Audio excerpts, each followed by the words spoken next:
السلام علیکم ورحمۃ اللہ وبرکاتہ۔ الحمد للہ رب العالمین والعاقبۃ للمتقین والصلاة والسلام علی سید الانبیاء والمرسلین ومن تبعهم بإحسان إلی یوم الدین، اما بعد فاعوذ باللہ من الشیطان الرجیم، بسم اللہ الرحمن الرحیم۔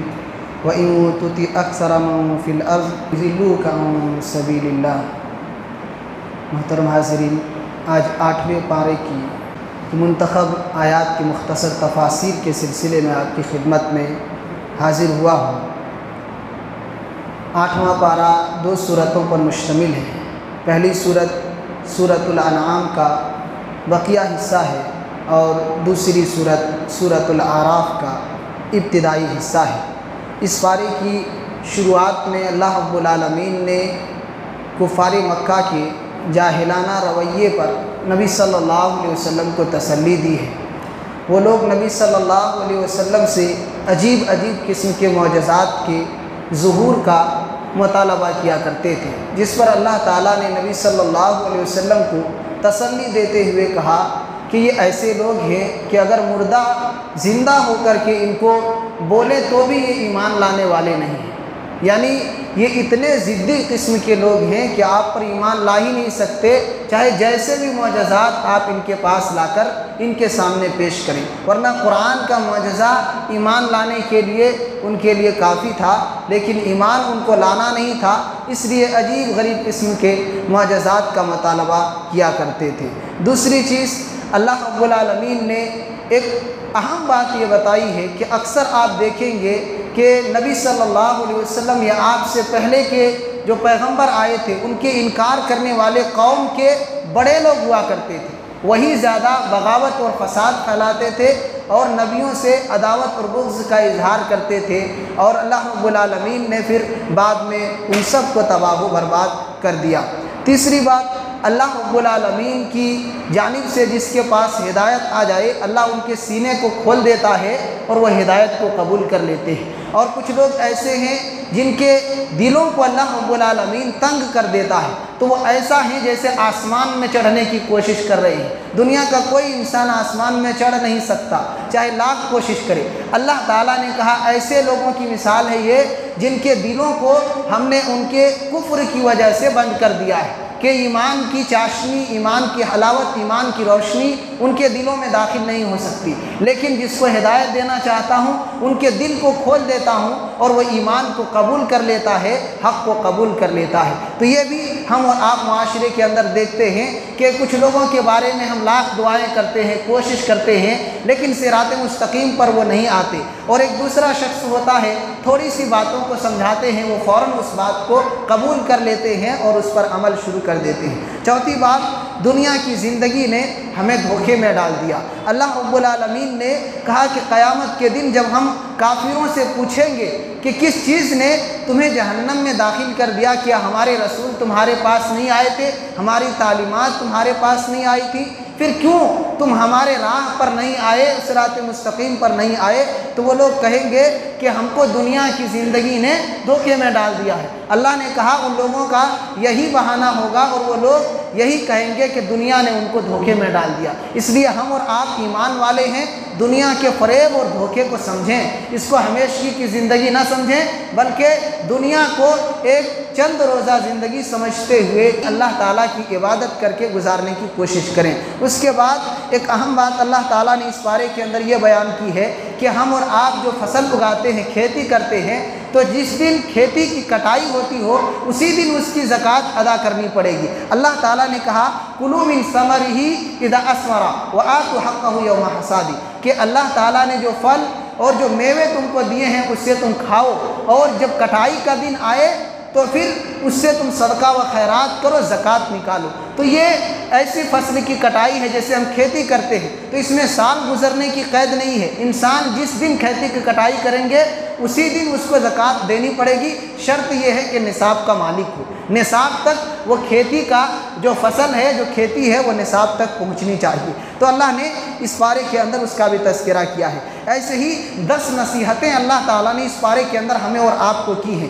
سب سے پہلی نصیحت یہ ہے کہ ہم اور آپ شرک نہ کریں، کیونکہ ایک ہی اللہ عبادت کے لائق ہے، اس کے علاوہ کوئی اس کا شریک اور ساجی نہیں ہے، اور کوئی عبادت کے مستحق دوسرا نہیں ہے۔ دوسری چیز یہ کہ والدین کے ساتھ اچھا برتاؤ کریں۔ یہ ماں باپ بڑی انمول دولت ہیں۔ دنیا میں انسان سب کچھ خرید سکتا ہے، لا سکتا ہے، لیکن اگر ماں باپ کی نعمت انسان سے ایک مرتبہ چھن جائے تو انسان ترستے رہ جاتا ہے، ماں باپ کی دولت دوبارہ نہیں ملتی۔ تو یہ ہیرے ہیں، ہمارے لیے قیمتی خزانے ہیں، اس کی حفاظت کرنا، اس کو عزت کے ساتھ رکھنا، ان کی قدر کرنا اور پیار و محبت کے ساتھ ان کو اپنی آنکھوں کا تارا بنا کر کے رکھنا، یہ ہماری اور آپ کی ذمہ داری ہے، کیونکہ یہ ہمارے لیے جنت بھی ہیں اور جہنم بھی ہیں۔ خدمت کریں گے جنت پائیں گے، ان کی نافرمانی کریں گے، ستائیں گے تو جہنم ملے گا۔ اس لیے دونوں ہمارے اوپر ہے کہ ہم چاہیں تو جنت پالیں ماں باپ کی خدمت کے ذریعہ، اور ان کی نافرمانی کے ذریعہ جہنم کو پالیں۔ تیسری چیز، اللہ تعالیٰ نے کہا اپنی اولاد کو قتل نہ کرو۔ آج ہیں لوگوں میں اکثر یہ نعرہ چلتا ہے، کم پریوار سکھی پریوار، ہم دو ہمارے دو۔ تو یہ نسل بندی اور لوگوں میں بچوں کو ختم کرنے کا یہ سلسلہ مسلمانوں میں بھی بڑے زور و شور سے چل رہا ہے۔ اللہ تعالیٰ نے سختی کے ساتھ منع کیا ہے، اور ایسے بچوں سے قیامت کے دن اللہ سوال کرے گا کہ آخر تم دنیا میں آنے سے پہلے کیا گناہ کیے تھے کہ تمہارے ماں باپ نے تمہیں قتل کر دیا۔ لہذا ایسے ماں باپ سے گزارش ہے کہ جس طریقے سے آپ کو اس دنیا میں آنے کا حق تھا اور آپ آئے ہیں، آپ کے بچے بھی اس دنیا میں آنے کا حق رکھتے ہیں۔ اللہ ان کی روزی کا ذمہ دار ہے، ان کے ساری نگرانی کرنے والا اللہ تعالیٰ ہے۔ آپ فقر و فاقہ کے ڈر سے، مال کی قلت کے ڈر سے اپنے بچوں کو قتل نہ کریں۔ اسی طریقے سے چوتھی بات ہے جو اللہ تعالیٰ نے ہمیں وصیت کی ہے، وہ یہ ہے کہ ظاہری اور باطنی ہر گناہ کو چھوڑ دیں۔ گناہ چاہے لوگوں کے سامنے کیے جائیں یا تنہائی میں کیے جائیں، گناہ ہیں، اس کے خطرناکی اور اس کے خطرات بہت ہی نقصان دہ ہیں، انسان کی زندگی اور آخرت تباہ ہو جانے والی ہے۔ پانچویں بات یہ ہے کہ کسی کو ناحق قتل نہ کیا جائے۔ قتل بہت بڑا گناہ ہے۔ اللہ تعالیٰ نے قتل کی سختی کو بیان کرتے ہوئے کہا کہ جو قتل کرتے ہیں تو اس کے لیے ہم نے ہمیشگی کا عذاب رکھا ہے جہنم کی صورت میں۔ چھٹی بات اللہ تعالیٰ نے جو وصیت کی ہے وہ یہ کہ یتیم کا مال نہ کھاؤ۔ آج لوگ یتیموں کو کمزور سمجھتے ہیں، ان کے مال کو غصب کر لیتے ہیں، ہڑپ کر کے کھا جایا کرتے ہیں۔ اللہ نے خصوصیت کے ساتھ وصیت کی ہے، نصیحت کی ہے کہ یتیموں کے مال کو کھانے سے پرہیز کرو۔ ساتویں بات، ہم اور آپ ہر شخص تقریباً تجارت سے جڑے ہوئے ہیں، کوئی ناپ تول والی تجارت کرتے ہیں، کسی کی دوسری تجارت ہے۔ تو جو لوگ ناپ تول والی تجارت کرتے ہیں، اللہ نے خصوصیت کے ساتھ نصیحت کی ہے کہ ناپ تول میں کمی نہ کرو۔ آپ انصاف کی ترازو کو سامنے رکھو۔ آپ اگر ریٹ زیادہ لینا چاہتے ہیں، پہلے کہہ دیں کہ میرا ریٹ تھوڑا زیادہ ہے۔ آپ کو جو بھی مناسب لگے، آپ اپنا کاروبار کر رہے ہیں، اگر منافع آئے آپ کو تو آپ دیں، لیکن ناپ تول میں کمی نہ کریں۔ لوگ کیا کرتے ہیں کہ ابھی بازار میں 20 روپے کم لوگ دے رہے ہیں، میں زیادہ لگاؤں گا تو لوگ لیں گے نہیں، اس لیے 200 گرام ادھر سے مار لیتے ہیں۔ تو یہ بہت ہی خراب ہے، شرعی اعتبار سے یہ عمل ناجائز ہے، حرام ہے، اس سے بچنا چاہیے۔ آٹھویں نصیحت یہ ہے کہ جب بھی بات کرو تو انصاف کی بات کرو، اچھی اور بھلی بات کرو، انصاف کے ساتھ بات کرو۔ یہ گھما پھرا کر کے بات کرنا اور آدھے جھوٹ آدھے سچ کو ملا کر کے لوگوں کو دھوکہ دینا، یہ ایک مومن کی شان نہیں ہے۔ ایسے ہی 10ویں نصیحت یہ ہے کہ اللہ کی جو راہ ہے، سیدھی راہ، صراط مستقیم جسے کہا جاتا ہے، اس راستے پر چلو کہ یہ جنت کی راہ ہے۔ اور اس کے بعد 8ویں بات جو اس پارے کے اندر ہے وہ یہ ہے کہ اکثریت حق کی دلیل نہیں ہے۔ آج ہمارے معاشرے کے اندر دیکھیں گے عموماً اہل حدیثوں کو یہ کہہ کر طعنہ دیا جاتا ہے کہ تمہاری تعداد ہی کتنی ہے، تم ہو ہی کتنے علاقے کے اندر۔ تو یہ بہت ہی بے تکی بات ہے، جس بات کے اندر کوئی وزن ہی نہیں ہے، کیونکہ کم اور زیادہ ہونا یہ حق اور باطل کی دلیل نہیں ہے۔ اکثریت اور اقلیت یہ صحیح اور غلط کی دلیل نہیں ہے۔ اللہ تعالیٰ نے کہا وَإِن تُطِعْ أَكْثَرَ مَنْ فِي الْأَرْضِ يُضِلُّوكَ عَنْ سَبِيلِ اللَّهِ، اگر اکثر لوگ جو زمین میں رہتے ہیں ان کی پیروی کریں گے، ان کے باتوں کو مانیں گے تو آپ کو صراط مستقیم سے ہٹا دیں گے۔ اس کے علاوہ قرآن میں ڈھیر ساری آیتیں ہیں کہ اکثر لوگ بے عقل ہیں، اکثر لوگ سمجھتے نہیں، اکثر لوگ ایمان نہیں لاتے، اکثر لوگ رائے حق سے بھٹکے ہوئے ہیں، اکثر لوگ صرف ظن کی باتیں کرتے ہیں۔ تو ایسی ڈھیر ساری آیتیں ہیں۔ دوسری بات جو سمجھنے کی ہے کہ اگر اکثریت اور اقلیت کو معیار بنا لیں حق اور باطل کی، تو اس ہندوستان کے اندر مسلمانوں سے کئی گنا زیادہ غیر مسلمین ہیں، تو کیا وہ یہ کہنے پر راضی ہوں گے اور مانیں گے کہ غیر مسلمین حق پر ہیں؟ کوئی نہیں کہہ سکتا۔ ایسے ہی اللہ تعالیٰ نے نبی صلی اللہ علیہ وسلم کے ذریعہ جو تعلیم ہمیں دی ہے، اس میں ایک پیغام آپ نے دیا ہے کہ میری امت 73 فرقوں میں بڑھ جائے گی، 72 فرقے جہنمی ہوں گے، ایک جو میں اور میرے صحابہ کے طریقے ہیں اس پر جو چلیں گے وہ جنتی ہوں گے۔ تو 72 کو باطل قرار دیا ہے، ایک کو حق پر قرار دیا ہے۔ ایسے ہی اللہ کے نبی صلی اللہ علیہ وسلم کی ایک حدیث ہے کہ 1000 میں سے 999 لوگ قیامت کے دن جہنم میں جائیں گے، صرف ایک شخص جنت میں جائے گا۔ آپ اندازہ لگائیں، اگر یہ کمی اور زیادتی کو حق اور باطل کا معیار بنا لیں گے تب تو یہ 999 حق پر ہونا چاہیے، لیکن حدیث کہتی ہے کہ 999 غلط ہوں گے، اس لیے یہ جہنم میں جائیں گے اور ایک ہی شخص جنت میں جائے گا۔ تو کہنا یہ ہے کہ ہماری شریعت میں حق اور باطل کی بنیاد دلائل پر ہے، دلائل و براہین جن کے پاس ہیں، جو قرآن اور سنت کے ٹھوس دلیلوں پر جن کا مسلک قائم ہے وہ حق پر ہیں، اور جو منمانی باتیں کرنے والے ہیں اور ایسی ویسی باتیں کہہ کر کے لوگوں کو اکسانے والے ہیں، بہکانے والے ہیں، چاہے جتنی بھی باتیں کر لیں، دلائل کی دنیا میں ان کی کوئی حیثیت نہیں ہے۔ دلیل ہے تو وہی حق پر ہیں، بھلے ہی وہ تنہا ہو۔ یہی وجہ ہے کہ اللہ نے اکیلے ابراہیم علیہ السلام کو پوری امت قرار دیا، جبکہ وہ تنہا تھے، لیکن اللہ نے حق پر ہونے کی وجہ سے ان کو پوری امت قرار دیا ہے۔ المہم 9ویں بات اس پارے کے اندر یہ ہے کہ نیکی کا بدلہ، اللہ تعالیٰ کا آپ انصاف دیکھیے، اللہ تعالیٰ کا فضل یہ ہے کہ ایک نیکی کرتے ہیں 10 نیکی لکھی جاتی ہے، ایک گناہ کرتے ہیں اللہ کا انصاف یہ ہے کہ ایک ہی لکھتا ہے۔ اس لیے سلف صالحین میں سے بعض نے کہا کہ اللہ تعالیٰ ایک نیکی کو 10 لکھتا ہے، ایک گناہ کو ایک ہی لکھتا ہے، لیکن پھر بھی انسان کے گناہ کا پلڑا نیکیوں پر بھاری ہو جائے فالویل، تو اس کے لیے بربادی۔ سوچنے کی بات ہے کہ اللہ تعالیٰ نے ایک نیکی کو ایک لکھا ہے، 10 نیکی کریں گے تو 100 نیکی ہو گئی، اور 100 گناہ کریں گے تب اس کے برابر میں آ کر کے گناہ ٹکے گا۔ لیکن پھر بھی انسان کی نیکیاں اتنے کم ہوں اور گناہ اتنا کرتے چلا جائے کہ نیکیوں پر بھاری ہو جائے گناہ کا پلڑا، تو یقیناً اس کے لیے بربادی ہے کہ اس نے نیکیوں پر توجہ ہی نہیں دی۔ اس کے بعد سورۃ الاعراف ہے، اس سورت کے اندر اللہ رب العالمین نے قیامت کے دن کے بارے میں کہا کہ ہم ترازو کو قائم کریں گے، جس میں انسان کو تولا جائے گا، ان کے اعمال کو تولا جائے گا، اعمال کے رجسٹر کو تولا جائے گا۔ یہ تینوں چیزیں ہو سکتی ہیں، ایک تو یہ ہے کہ جو ہمارے اعمال ہیں اس کو جسم کی شکل دے دی جائے گی اور پھر اس کو تولا جائے گا۔ دوسرا یہ ہے کہ جس صحیفے میں ہماری نیکیاں اور برائیاں لکھی گئی ہیں وہ صحیفے تولے جائیں گی۔ تیسرا یہ کہ خود انسان کا جسم تولا جائے گا۔ یہ تینوں جو باتیں کہی گئی ہیں، تینوں باتوں پر قرآن و سنت کے آثار موجود ہیں، لہذا تینوں باتیں ممکن ہیں۔ اس کے بعد دوسری بات اللہ نے اس صورت کے اندر ذکر کی ہے آدم اور ابلیس کا واقعہ۔ اس میں ہمارے لیے نصیحت کا سامان ہے وہ یہ کہ آدم علیہ السلام نے بھی غلطی کی، ابلیس لعین نے بھی غلطی کی، دونوں نے غلطی کی۔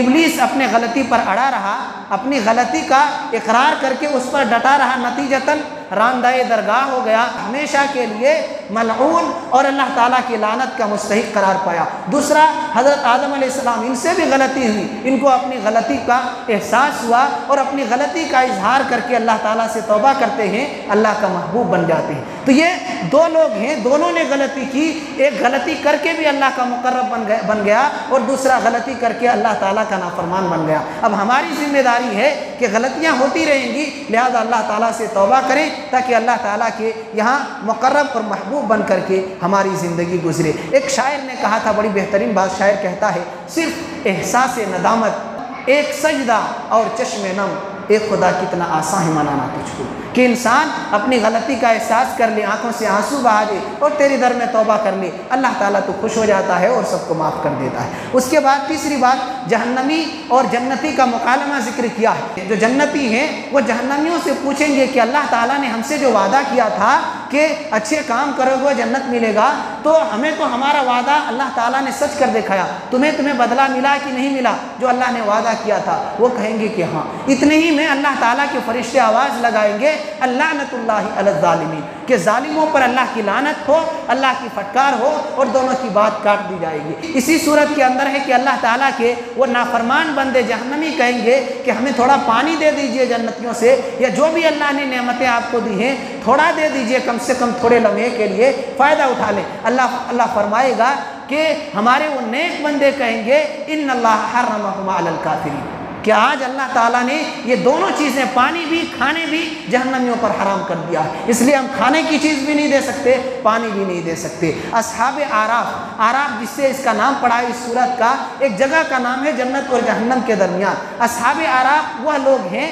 اکثر مفسرین لکھتے ہیں، جن کے اعمال برابر ہوں گے، نیکیاں اور گناہ دونوں برابر ہوں گے، نیکیوں کی وجہ سے وہ جنت کا حقدار ہوگا، لیکن برابر گناہ بھی ہیں جو رکاوٹ بن رہے ہیں۔ ادھر جہنمی والے آدھے اعمال ہیں، لیکن جہنم میں جانے سے رک رہا ہے اس وجہ سے کہ نیکیاں بھی برابر ہیں، یہاں تک کہ اللہ تعالیٰ فیصلہ کرے گا۔ کچھ علامتیں ہوں گی مومنوں کے چہرے، جو جنت والے ہوں گے ان لوگوں میں، ان کے چہرے روشن ہوں گے، تر و تازہ ہوں گے، جس سے پہچان لیے جائیں گے کہ عنقریب یہ جنت میں داخل کیے جائیں گے۔ کچھ کے چہرے سیاہ ہوں گے جن کی وجہ سے وہ پہچان لیے جائیں گے کہ یہ جہنم میں جائیں گے۔ المہم تو یہ اصحاب اعراف ہیں جو جنت و جہنم کے درمیان اللہ تعالیٰ روکے رکھیں گے، بندوں کے فیصلے کے بعد ان کا فیصلہ کیا جائے گا اور پھر آخری ٹھکانہ ان کو دیا جائے گا۔ اس کے بعد پانچویں بات ہے زمین و آسمان کی تخلیق اللہ نے 6 دن میں کی ہے، اور ہمیں اور آپ کو یہ تعلیم دی ہے کہ ہم کسی بھی کام کو دھیرے دھیرے کریں، جلد بازی نہ کریں۔ اللہ کن کہہ کر کے آسمان و زمین کو پیدا کر سکتا تھا،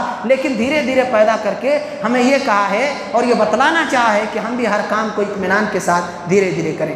آخری بات، سارے نبیوں کی بنیادی دعوت توحید تھی۔ آپ دیکھیں نوح علیہ السلام ہو یا ہود علیہ السلام ہو، صالح علیہ السلام ہو، حضرت شعیب علیہ السلام ہو، لوط علیہ السلام، سارے انبیاء کا یہاں تذکرہ اللہ نے کیا ہے، اور سب نے یہی کہا یا قوم اعبدوا اللہ ما لکم من الہ غیرہ، اے میری قوم کے لوگوں اللہ کی عبادت کرو، اس کے علاوہ کوئی تمہارا معبود نہیں۔